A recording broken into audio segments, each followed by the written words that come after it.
मित्रों नमस्कार। आज बड़े दिनों बाद आपसे साक्षात्कार हो पा रहा है। कुछ अव्यवस्थाएं थी जिस कारण मैं जो है विलम्ब रहा, लेकिन अगर आपका लोगों का समर्थन रहा तो वीडियो निरंतर आते रहेंगे।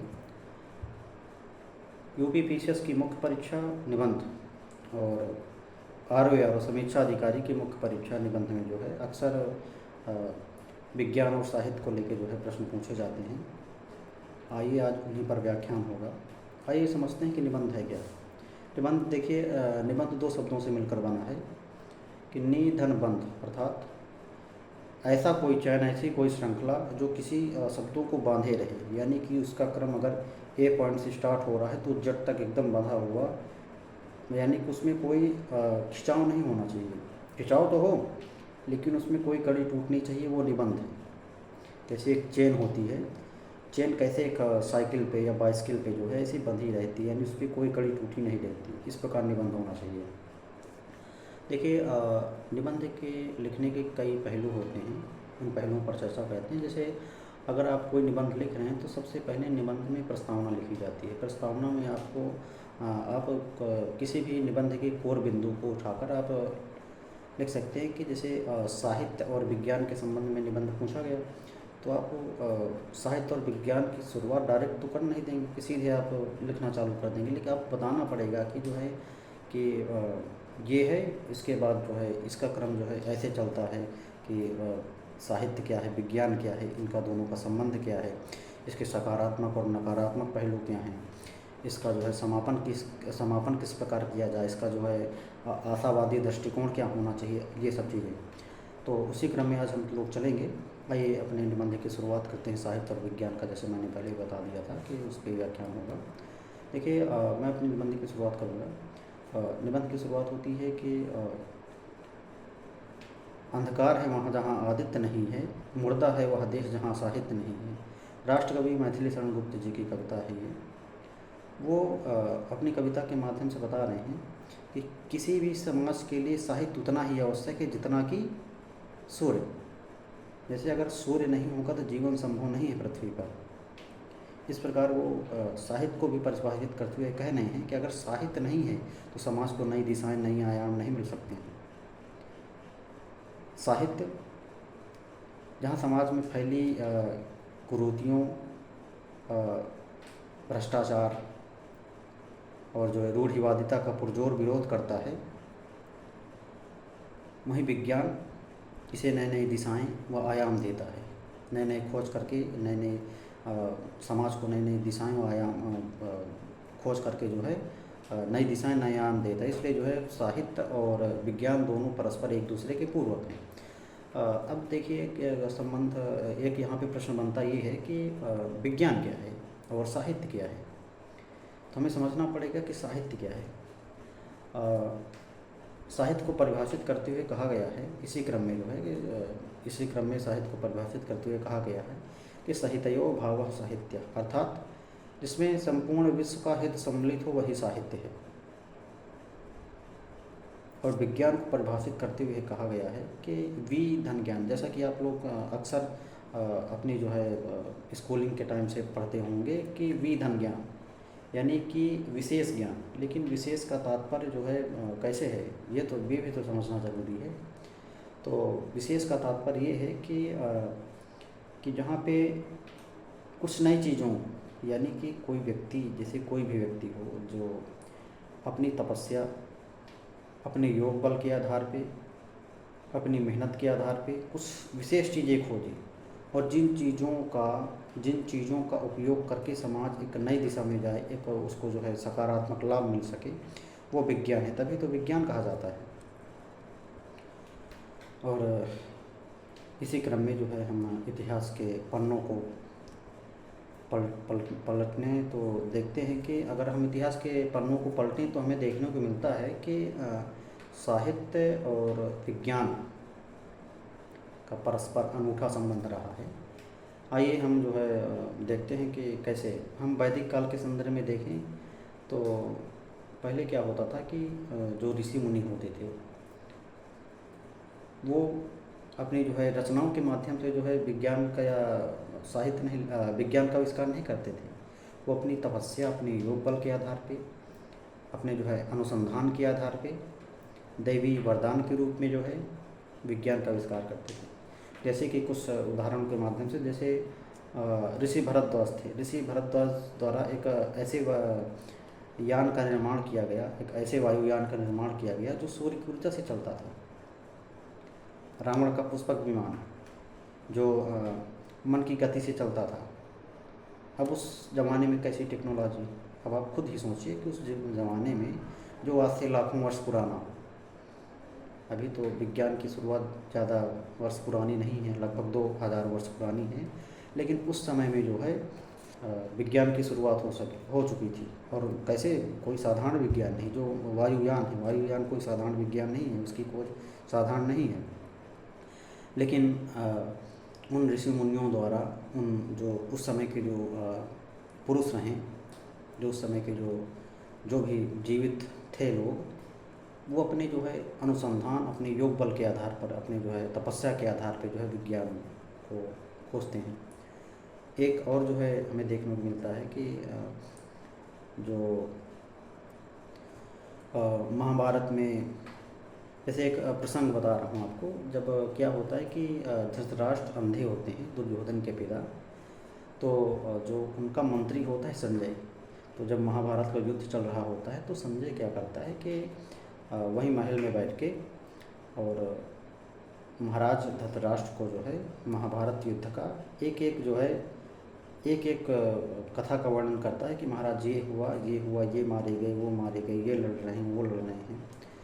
तो जैसे आंखों देखा प्रसारण का हाल नहीं होता, जैसे कि हम टीवी के सामने बैठ जाते हैं, टेलीविज़न के सामने बैठ जाते हैं और देखते हैं कि ये चलचित्र चल रहे हैं, उस प्रकार जो है वो अपने धृतराष्ट्र को आंखों देखा हाल सुनाता है। तो अपने आप में ये अद्भुत है कि देखिए, एक ऐसा समय था 5000 वर्ष पुराना, 10,000 वर्ष पुराना चीज़, मतलब कि 10,000 वर्ष पुरानी, 5000 वर्ष पुरानी महाभारत है। उस समय देखिए कि ऐसा लगता था, हालांकि टीवी का आविष्कार अभी ज़्यादा नहीं, 150-200 वर्ष पहले ही हुआ है, लेकिन उस समय होता ये था कि जो है एकदम कनेक्टिविटी बंधी होती थी कि हम यहाँ पे बैठे हैं और यहाँ से कोसों दूर का जो है अपने जो दिमाग में, अपने मन में जो चीज़ें चल रही हैं, जो हम अनुभव कर रहे हैं, उसको जो है व्यक्त कर रहे हैं। इसी क्रम में रामायण और महाभारत में जो प्रयुक्त अस्त्र शस्त्र थे, उसकी उत्पादन प्रक्रिया आज की उत्पादन प्रक्रिया से पूर्णतः भिन्न थी। आज की उत्पादन प्रक्रिया कैसे है?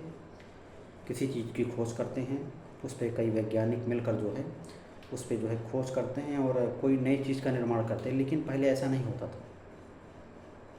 पहले जो है लोग हज़ारों वर्ष तक जीवित रहते थे, तपस्या करते थे हज़ारों वर्ष, तब जाके कहीं जो है देव जो है खुश होकर प्रकट होते थे और उनके जो है तपस्या के जो है बल के आधार पे उनको जो है अस्त्र प्रदान करते थे, जो आज की उत्पादन प्रक्रिया से पूर्णतः भिन्न है। परमाणु बम का आविष्कार।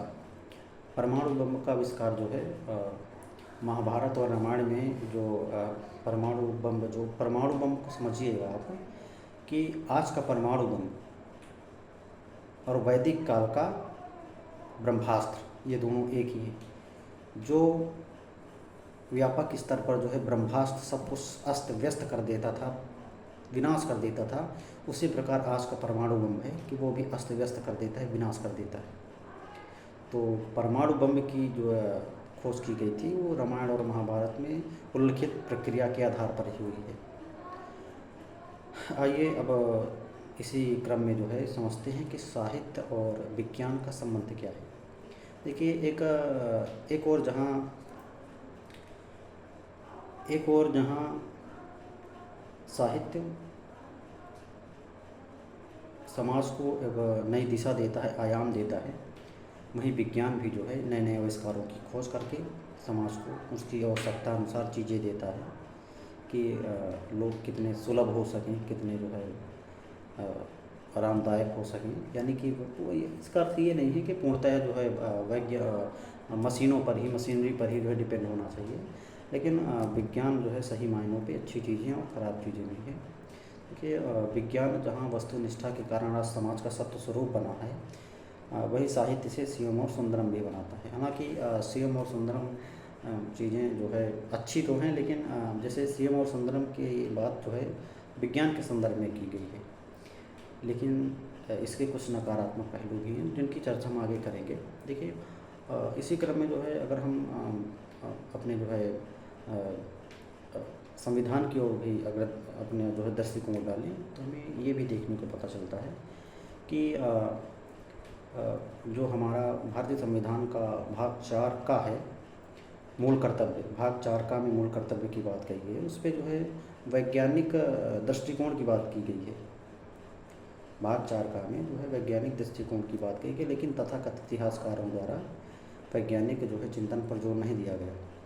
इसी को जो है संदर्भित करते हुए राष्ट्रकवि मैथिली शरण गुप्त लिखते हैं कि केवल मनोरंजन ही नहीं कवि का कर्म होना चाहिए, उसमें उचित उपदेश का भी मर्म होना चाहिए। अब उनकी कविताओं को समझिए, वो अपने जो है कविताओं के माध्यम से बता रहे हैं कि जो सच्चा इतिहासकार होता है, जिसको समाज का सत्य स्वरूप पता है, वो इतिहास को या साहित्य को एक मनोरंजन की वस्तु नहीं मानता है। वो कहते हैं ना कि केवल मनोरंजन ही नहीं कवि का कर्म होना चाहिए, यानी कि वो मनोरंजन नहीं है, उसमें कवि का कर्म भी होना चाहिए, जिसमें उचित उपदेश का भी मर्म होना चाहिए। यानी कि अगर इतिहास का वो माफ़ करिए साहित्यकार अगर कोई चीज़ें लिख रहा है, कुछ जो है टिप्पणियाँ कर रहा है, कोई लेख लिख रहा है, तो उस पर जो है उसके उद्देश्य क्या है लिखने के। अगर कोई किताब लिखी, कोई कविताएं लिखी, तो जो समाज का वर्तमान स्वरूप है या भूतकालीन स्वरूप है या भविष्य में आने वाला स्वरूप है, तो उसको संदर्भित कर रही हैं उसकी कविताएं कि नहीं, वो समाज को किस दिशा की ओर ले जा रही हैं उसकी कविताएं, उसके लिए ये बताने का उन्होंने प्रयास किया। आइए अब इसी क्रम में हम लोग आगे चलते हैं और समझते हैं कि विज्ञान के नकारात्मक जो है पहलू क्या क्या हो सकते हैं। इसी क्रम में जो है देखिए, जहाँ वर्तमान अगर देखें तो वर्तमान में विज्ञान ने जहाँ विजय के रूप में मनुष्य की प्रकृति पर विजय के रूप में अपनी जो है ध्वजा लहराई है, वहीं इसके कई नकारात्मक जो है पहलू, उसके परिणाम भी निकल कर रहे हैं। तो आइए उससे कुछ एग्जाम्पल देखें। हालांकि एग्जाम्पलों का जो है उदाहरणों का बहुत बड़ा जंजाल है, उस पर नहीं फंसना चाहिए। कुछ उदाहरणों के जैसे कि हमको मुख्य परीक्षा में मुख्य परीक्षा में ये होता है कि हमारे पास समय अभाव रहता है और एक सीमित शब्द में अपने उत्तर को बड़ा जो है रोचक तरीके से लिख देना और उससे बच के निकल जाना, ये होता है कि भाई बहुत विद्वता अपनी प्रमाणित करेंगे आप लोग जो है तो निश्चिंत ही फंस जाएंगे।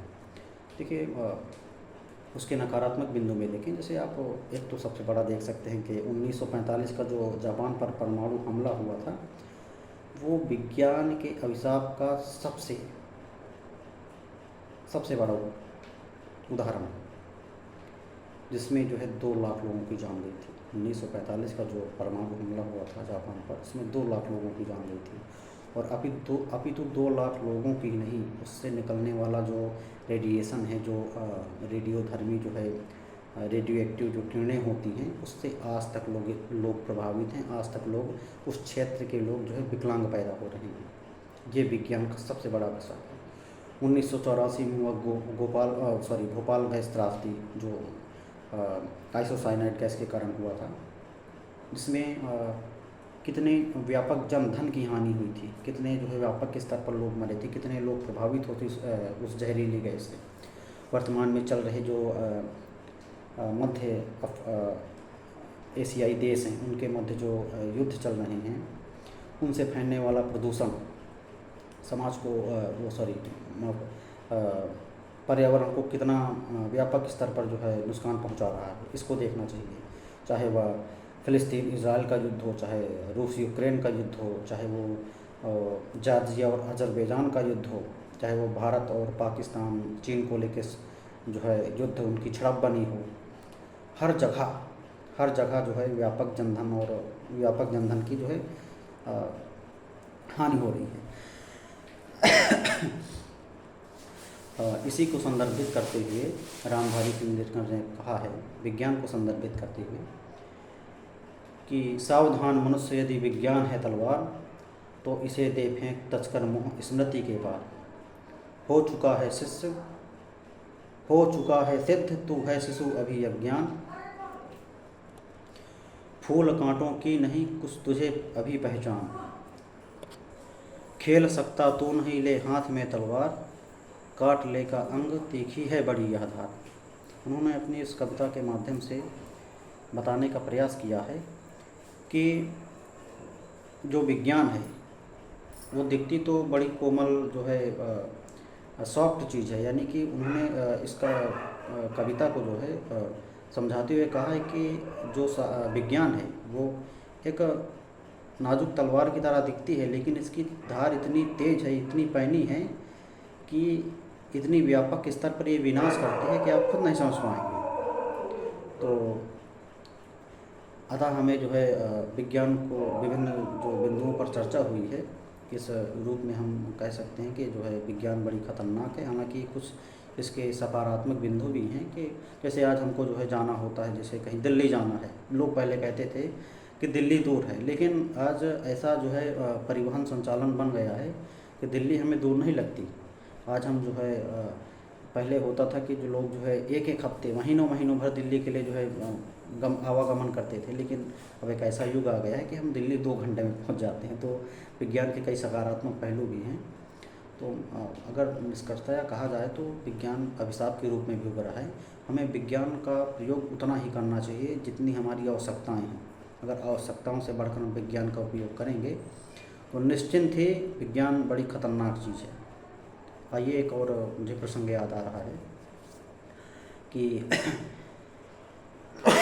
माफ़ करिए कि महाभारत का प्रसंग है कि क्या होता है कि जैसे कर्ण और दुर्योधन की शत्रुता को तो लगभग सभी लोग जानते हैं, लेकिन कर्ण दुर्योधन कह रहा हूँ, अर्जुन और कर्ण की शत्रुता को लगभग सभी लोग जानते हैं, लेकिन जो अर्जुन थे उनकी जो है नागों से भी दुश्मनी थी। जी, नागों से भी दुश्मनी थी उनकी, और नाग उनके बहुत बड़े शत्रु थे, वो नागों के बहुत बड़े शत्रु थे। तो क्या होता है कि